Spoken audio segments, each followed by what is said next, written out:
तो Jharkhand board class 10 term 2 जो model set 1 विज्ञान का जारी हुआ है, आज उसका हम लोग फुल सॉल्यूशन देखने वाले हैं। तो आप लोगों को पता होगा कि टर्म 2 का पढ़ाई अच्छे से नहीं हो पाया, इसीलिए हम लोग को सिर्फ मॉडल सेट पढ़ के ही अच्छा से अच्छा नंबर लाना पड़ेगा, क्योंकि हम लोग का पूरा सिलेबस अभी तक कंप्लीट नहीं हो पाया है।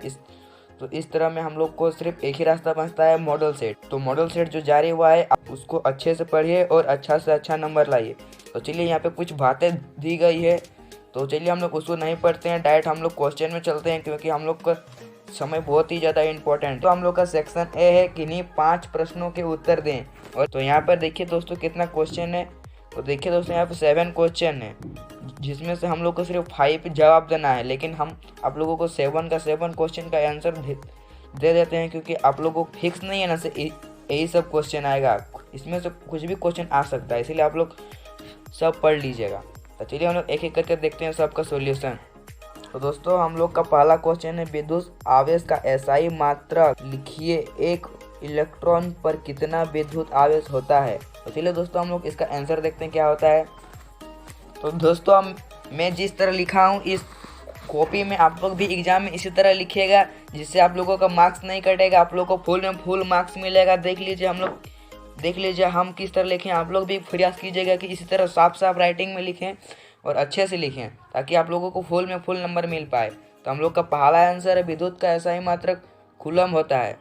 जो आपको दिख रहा है यहाँ पे कूलम, यही विद्युत का एसआई मात्रक होता है। और एक इलेक्ट्रॉन पर 6 × 10 का पावर 19 कूलम आवेश होता है। दोस्तों, ये वेरी वेरी वेरी इंपॉर्टेंट है, अच्छा से इसको नोट कर लीजिएगा, अच्छा से याद कर लीजिएगा, ये बहुत ज़्यादा इंपॉर्टेंट है। दोस्तों, हम लोग का दूसरा क्वेश्चन है, वोल्टीमीटर का प्रयोग कौन सी भौतिक राशि मापने में की जाती है। इस विद्युत परिपथ में किस तरह संयोजित किया जाता है। दोस्तों, इसका आंसर चलिए हम लोग देखते हैं क्या होगा। तो दोस्तों, हम लोग का दूसरा आंसर है, वोल्ट मीटर का प्रयोग विभवांतर मापने के लिए किया जाता है। इसे विद्युत परिपथ में पाइस्य क्रम में जोड़ा जाता है। तो चलिए हम लोग नेक्स्ट क्वेश्चन की ओर बढ़ते हैं। नेक्स्ट क्वेश्चन हमारा क्या, चलिए देखते हैं। दोस्तों, हम लोग का तीसरा क्वेश्चन है, ऐसी धातु का उदाहरण दीजिए जो कमरे के ताप पर द्रव्य अवस्था में पाया जाता है। तो दोस्तों, इसका सही आंसर हो जाएगा पारा। आप लोग लिख सकते हैं एक लाइन में या फिर एक वर्ड में भी लिख सकते हैं। उसके बाद दोस्तों, हम लोग का चौथा क्वेश्चन है, एल्काइन का सामान्य सूत्र होता है। दोस्तों, एल्कीन और एल्काइन आप लोग सबका आंसर याद कर लीजिएगा, क्योंकि एग्जाम में किसी एक का पूछ सकता है, ये फिक्स है। तो इसका सही आंसर हो जाएगा हम लोग का दोस्तों, चलिए हम यहीं पे लिख देते हैं आप लोगों के लिए। इसका सही आंसर हो जाएगा CnH2n-2। तो चलिए दोस्तों, हम लोग का पांचवा क्वेश्चन है, मेंडल ने अपने प्रयोग के लिए किस पौधे को चुना। दोस्तों, इसका भी एक ही लाइन में आंसर है, इसीलिए हम यहाँ पे आप लोगों के आंसर लिख देते हैं। इसका सही आंसर हो जाएगा चना। चलिए दोस्तों, इसके बाद नेक्स्ट क्वेश्चन की ओर बढ़ते हैं। नेक्स्ट क्वेश्चन हमारा क्या, चलिए देखते हैं। दोस्तों, इसका हमारे पास नेक्स्ट क्वेश्चन है छठा नंबर। तो दोस्तों, हमारा छठा क्वेश्चन है, एक जैव न्यूनीकरण पदार्थ का उदाहरण दें। मतलब दोस्तों, जैव न्यूनीकरण मतलब होता क्या है, जैसे आप लोगों को ये उदाहरण याद नहीं रहेगा तो आप लोग कुछ भी उदाहरण दे सकते हैं। तो चलिए हम बता देते हैं। तो जैव न्यूनीकरण का मतलब क्या होता है। मतलब दोस्तों, जो हम लोग पेड़ पौधे से जो हमको प्राप्त पदार्थ होता है, उसे हम लोग जैव न्यूनीकरण पदार्थ कहते हैं। जैसे कि हम लोगों को मान कर चलिए लकड़ी, तो इसका उदाहरण हम लोग ले सकते हैं लकड़ी, क्योंकि लकड़ी हम लोग को पेड़ पौधे से प्राप्त होता है, इसलिए लकड़ी। और भी सारा चीज़ हो सकता है, आप लोग ETC कर सकते हैं। दोस्तों, हम लोग का सातवां क्वेश्चन है, उत्पादक अपने ऊर्जा के लिए किस पर निर्भर रहता है। तो चलिए दोस्तों, हम लोग इसका आंसर देखते हैं और पूरे अच्छे से एक्सप्लेन करते हैं। तो दोस्तों, हम लोग सातवां का आंसर है, उत्पादक अपनी ऊर्जा के लिए जल, सूर्य का प्रकाश, क्लोरोफिल तथा कार्बन डाइऑक्साइड पर निर्भर रहता है। दोस्तों, आप लोग उसके चलिए हम लोग देखते हैं नेक्स्ट क्वेश्चन हमारा क्या है। दोस्तों, हम लोग का यहाँ पर अब सेक्शन भी स्टार्ट हो चुका है। तो यहाँ पर बोल रहा है कि नहीं 5 प्रश्नों के उत्तर दें। यहाँ पर दोस्तों 5 क्वेश्चन है, एक क्वेश्चन 3 नंबर का है, यानी टोटल 15 नंबर। दोस्तों, हम लोग का 8वां क्वेश्चन है, 1 एम्पियर की परिभाषा लिखिए। उसके बाद दोस्तों यहाँ पे 2 क्वेश्चन है, 2 क्वेश्चन मिला के एक क्वेश्चन बना दिया। तो यहाँ पर दूसरा है, यहाँ पर देखिए, यहाँ पर दूसरा क्वेश्चन है इधर। यहाँ पर बोल रहा है, किसी परिपथ में धारा की गणना यदि 500 कूलम आवेश 10 मिनट में इससे होकर गुजरता है। चलिए दोस्तों इसका चलिए हम लोग आंसर देखते हैं, इसका आंसर क्या होता है। दोस्तों हम लोग का 8वां का आंसर है, जब किसी चालक में 1 सेकेंड में 1 कूलम आवेश धारा प्रभावित होता है उसे 1 एम्पीयर विद्युत धारा कहते हैं। यही हम लोग को क्वेश्चन में पूछा था। तो दूसरा क्वेश्चन भी इसी में पूछा था, तो चलिए उसका भी हम लोग सोल्यूशन देखते हैं। तो दोस्तों आप लोग क्वेश्चन में देख सकते हैं Q बराबर दिया हुआ है 10 कूलम और T बराबर दिया हुआ है 10 मिनट। तो 10 मिनट को हम लोग चलिए पहले सेकंड में चेंज करते हैं। तो हम लोग सेकंड में चेंज करने पर 600 सेकंड हुआ। तो और हम लोग का I बराबर फॉर्मूला होता है Q/T। तो हम लोग का Q का मान है 500 कूलम और T का मान है 60 सेकंड। तो इसको भगा देने पर हम लोग का इतना आंसर आएगा। तो चलिए दोस्तों हम लोग नेक्स्ट क्वेश्चन की ओर बढ़ते हैं। नेक्स्ट क्वेश्चन हमारा क्या, चलिए देखते हैं। दोस्तों हम लोग का 9 नंबर क्वेश्चन, निम्नलिखित को स्पष्ट कीजिए। तो दोस्तों यहाँ पे 2 क्वेश्चन दिया हुआ है, दोनों को पढ़ रहे आप लोग अच्छे से इसको स्पष्ट कीजिए से ये है। तो चलिए हम लोग देखते हैं। पहला है ए। तो ए में है किसी तार का प्रतिरोध उसके अनुप्रस्थ काट के क्षेत्रफल के परिवर्तन के साथ किसी प्रकार के परिवर्तन होता है। तो चलिए देखते हैं इस पर हम लोग का क्या आंसर है। तो दोस्तों हम लोग क्वेश्चन नंबर 9 का ए आंसर है, किसी तार का प्रतिरोध उसके अनुप्रस्थ काट के क्षेत्रफल में वृद्धि होने पर प्रतिरोध बढ़ जाता है, जबकि उसके अनुप्रस्थ काट के क्षेत्रफल में कमी होने पर प्रतिरोध घट जाता है। यही इसका स्पष्टीकरण हम लोग कर दिए। इसी में आप लोगों को फुल मार्क्स मिल जाएगा। इसी तरह आप लोग लिख दीजिएगा एग्जाम में। तो दोस्तों हम लोग का नेक्स्ट क्वेश्चन है 9 का बी। तो यहाँ पे 9 का बी में लिखा हुआ है, किसी चालक का प्रतिरोध किन कारकों पर निर्भर करता है। चलिए इसका हम लोग क्या आंसर होगा। तो दोस्तों आप लोगों को एग्जाम में लिखना है, किसी चालक का प्रतिरोध निम्नलिखित कारकों पर निर्भर करता है या होता है। तो पहला में हम लोग का हो जाएगा चालक की लंबाई पर, तो दूसरा में हो जाएगा हम लोग को चालक के अनुप्रस्थ का क्षेत्रफल, मतलब चालक कितना बड़ा है छोटा है उसके आधार पर, और चालक के प्रकृति पर, चालक कैसा है उसकी प्रकृति पर। चलिए हम लोग नेक्स्ट क्वेश्चन की बढ़ते हैं। दोस्तों हम लोग का 10 नंबर क्वेश्चन है, विद्युत प्रोस्टरों तथा विद्युत स्टीरियो के तापन अवैध शुद्ध धातु के ना होकर मिश्र धातु के क्यों बनाए जाते हैं। तो चलिए दोस्तों हम लोग देखते हैं इसका क्या आंसर है।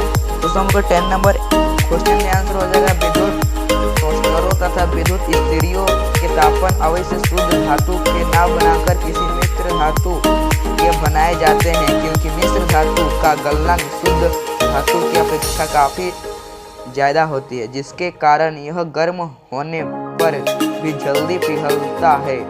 तो दोस्तों इसका हम लोग का आंसर हो गया। चलिए हम लोग देखते हैं 11 नंबर क्वेश्चन क्या है, और चलिए उसका भी हम लोग आंसर जानते हैं। तो दोस्तों हम लोग का 11 नंबर क्वेश्चन है, 3 पर्यावरण हितैषी अभ्यास लिखें। मतलब दोस्तों जो हम लोग के पर्यावरण को हानि पहुंचा रहा है, ऐसे 3 कारण लिखना है। चलिए हम लोग 3 कारण लिख लेते हैं।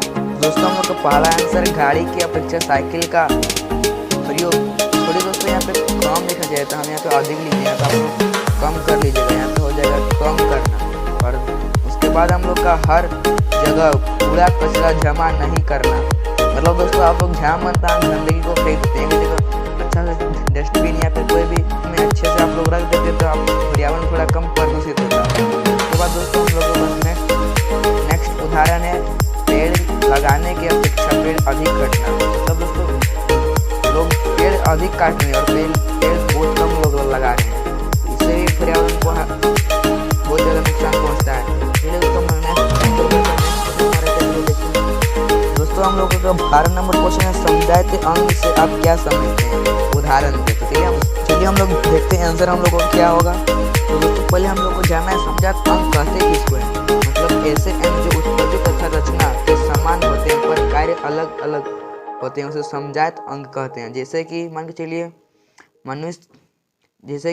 मनुष्य का जो बाजू होता है वो गाय का अग्रपाद, मतलब जो आगे का पैर होता है वो। दोस्तों हम लोग का दूसरा हम लोग का लिखे उदाहरण, मेढक का अग्रपाद तथा पंछी के पंख। मतलब जो मेढक जो आगे के पैर से चलता है वो पंछी अपना पंख फैला के उड़ती है। तो दोस्तों हम लोग का नेक्स्ट क्वेश्चन है, परितंत्र अपमार्जकों की क्या भूमिका है। तो चलिए दोस्तों हम लोग देखते हैं इसका सही आंसर क्या होगा।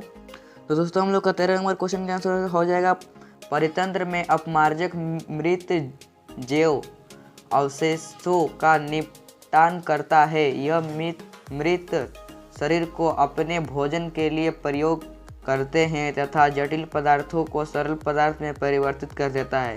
दोस्तों हम लोग का 13 नंबर क्वेश्चन का यही आंसर हो जाएगा। आप लोग भी इसी तरह लिखिएगा जिस तरह मैं साफ साफ लिखा हूँ राइटिंग से। चलिए दोस्तों हम बढ़ते हैं नेक्स्ट क्वेश्चन की ओर।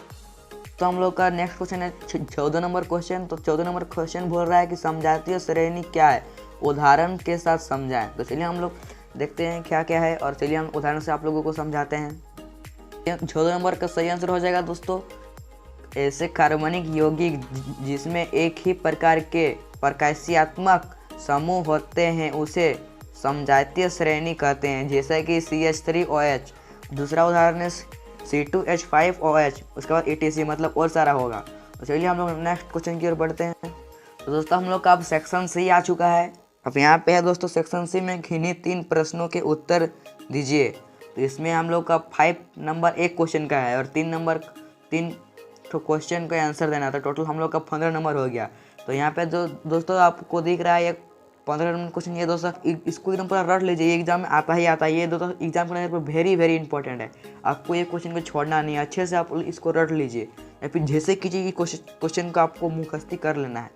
तो चलिए दोस्तों हम पहले वाला क्वेश्चन को पढ़ लेते हैं। यहाँ पे हम लोग का क्वेश्चन बोल रहा है कि श्रेणी क्रम संयोजन को परिभाषित करें।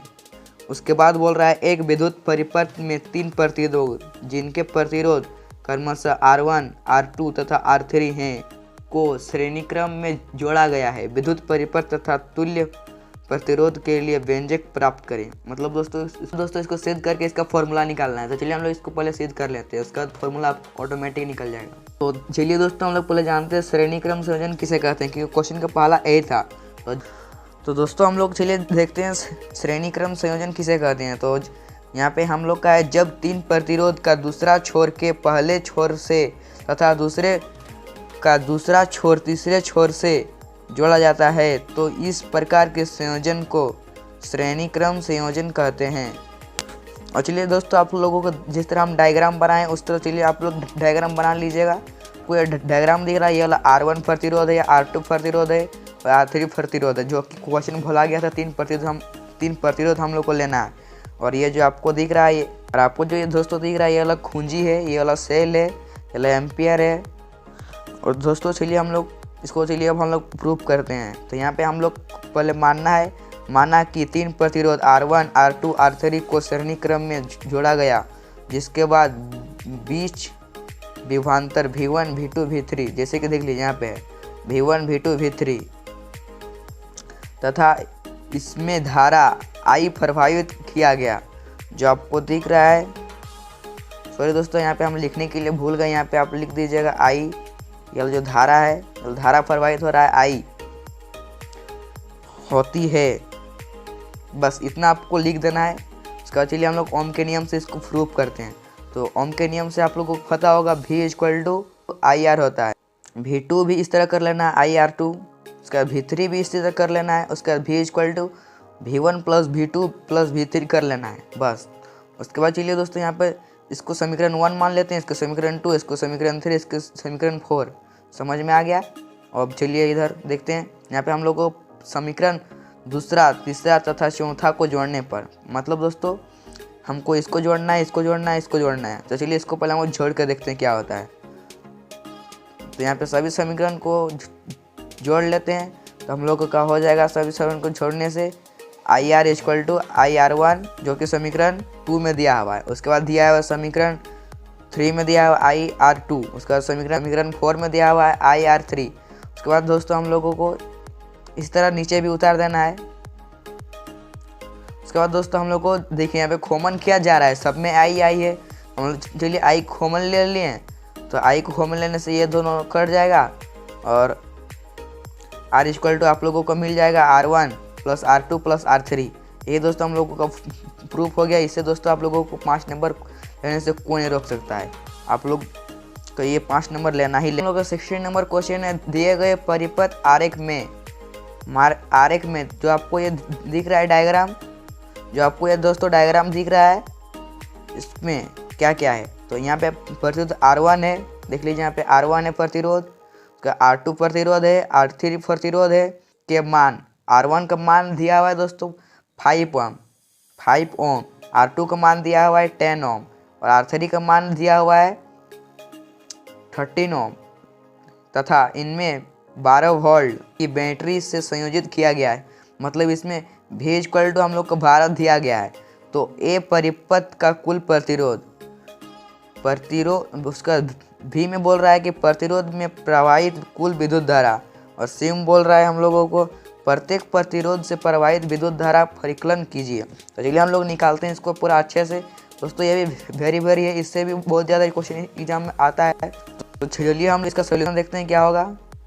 तो दोस्तों आप लोग क्वेश्चन में देखे होंगे कि R1 इक्वल टू 5 ओम दिया हुआ है, R2 इक्वल टू दिया हुआ है 10 ओम और R3 इक्वल टू दिया हुआ है 13 ओम और V इक्वल टू जो कि दोस्तों 12 वोल्ट का बैटरी जोड़ा गया। तो यानी V इक्वल टू हम लोग का 12 वोल्ट है और हम लोग को निकालना है R I और I1। तो चलिए हम लोग निकालते हैं एक एक करके। तो दोस्तों हम लोग का 1/R इक्वल टू फॉर्मूला होता है 1/R1 plus 1/R2 plus 1/R3। तो सब दोस्तों मैंने सबका मान यहाँ पे पुट कर दिया और देखिए यहाँ पे है R1 का मान है 5 और R2 का मान है 10 और R3 का मान है 30। तो इसको मैंने यहाँ पे पुट कर दिया और दोस्तों इसको तीनों का मैंने LCM ले लिया।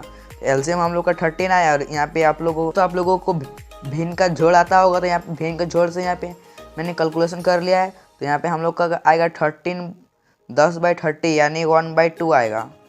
तो दोस्तों यहाँ पे जोड़ने पर हम लोग का आएगा 10/13। उसका दोस्तों यहाँ पे हम लोग 1/R1 इक्वल टू 10/13 लिख सकते हैं और यहाँ पे हो जाएगा 3 ओम। 3 ओम आपको समझ में नहीं आया तो यहाँ पे देखिए, तो यहाँ पे 1/R इक्वल टू है 1/3। तो यहाँ पे चलिए दोस्तों आप क्रॉस मल्टीप्लाई कीजिए।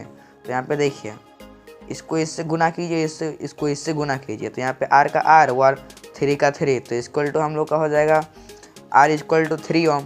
उसके बाद हम लोग को दोस्तों B में बोला था I निकालना, तो I इक्वल टू V/R होता है। तो हम लोग का V का मान है 12। देख लीजिए फिर से दिखा देते हैं, V का मान है 12 और हम लोग का अभी निकाले R का मान है हम लोग का 3। इसको भागा देने से दोस्तों हम लोग का यहाँ पे 4 एम्पियर आ जाएगा। दोस्तों हम लोग को सिम बोल रहा है I1 निकालने के लिए। तो I1 इक्वल टू आप लोग को हमें भले तो आप लोग दोस्तों आप लोग I1 इक्वल टू जानते होंगे V/R1 होता है। तो यहाँ पे V का मान है 12 वोल्ट और R का मान है 5 ओम।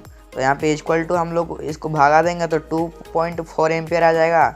उसके बाद चलिए हम लोग I2 भी देखते हैं। I2 में भी इसी तरह करना है, V का मान 12 है और R2 का मान 10 है। तो इसको भी भागा देने से हम लोगों का आ जाएगा 1/2 एम्पियर। और यहाँ पे R3 में भी उसी तरह 12 V का मान 12 और R3 का मान 13, इसको भगाने से 0.4 एम्पियर आ जाएगा। तो दोस्तों हम लोग 17 नंबर क्वेश्चन है, धातु तथा अधातु में रासायनिक गुणों के आधार पर अंतर स्पष्ट कीजिए। तो चलिए दोस्तों हम लोग देखते हैं धातु अधातु में क्या क्या अंतर है। तो दोस्तों हम आप लोगों को धातु अधातु में अंतर लिखने के लिए सिर्फ एक कॉलम खींच देना है और एक तरफ धातु लिखना है, एक तरफ अधातु लिखना है। तो हम लोग को पहला अंतर है धातु उष्मा के सुचालक होती है। तो दोस्तों आप लोगों के याद करने के लिए मैंने सबको एक जैसा ही लिखा, जैसे कि आप लोगों को जल्दी याद हो जाए, क्योंकि एग्जाम बहुत नज़दीक है। तो इसका जो होता है धातुएं उष्मा के सुचालक होती हैं, तो इसका हो जाएगा धातुएं उष्मा के कुचालक होती है। मैंने दूसरा अंतर लिखा है, धातुओं को पीटकर पतले चादर के रूप में बदला जा सकता है। धातुओं को पीटकर पतले चादर के रूप में बदला नहीं जा सकता है। उसके बाद मैंने लिखा है दोस्तों धातु में चमक होती है, धातु में चमक नहीं होती है। और मैंने चौथा लिखा है धातुएं इलेक्ट्रॉन का त्याग कर धनायन बनाती है और धातुएं इलेक्ट्रॉन का ग्रहण करके ऋणायन बनाती है। नेक्स्ट क्वेश्चन है 18 नंबर क्वेश्चन, पोषी स्तर क्या है? एक आहार श्रृंखला का उदाहरण दीजिए तथा इनमें विभिन्न पोषी स्तर बताइए। तो चलिए दोस्तों इसका आंसर हम लोग चलिए विभिन्न पोषी स्तर का बताते हैं, देखते हैं इसका आंसर क्या है। तो दोस्तों यहाँ पे हम लोग का आंसर हो जाए किसी आहार। तो दोस्तों यहाँ पे र छूट गया, आप लोग र लगा दीजिएगा, सॉरी। आहार श्रृंखला के विभिन्न स्तरों को पोषी स्तर कहते हैं। हम एक आहार श्रृंखला का उदाहरण लेते हैं जिनमें घास, कीड़ा, मेढक, सांप तथा गिद्ध के अलग अलग पोषी स्तर के रूप में लेते हैं। पहला हम लोग का है घास। आहार श्रृंखला का प्रथम पोषी स्तर है अपना भोजन स्वयं तैयार करती है, इसे उत्पादक या प्रथम पोषी स्तर कहते हैं।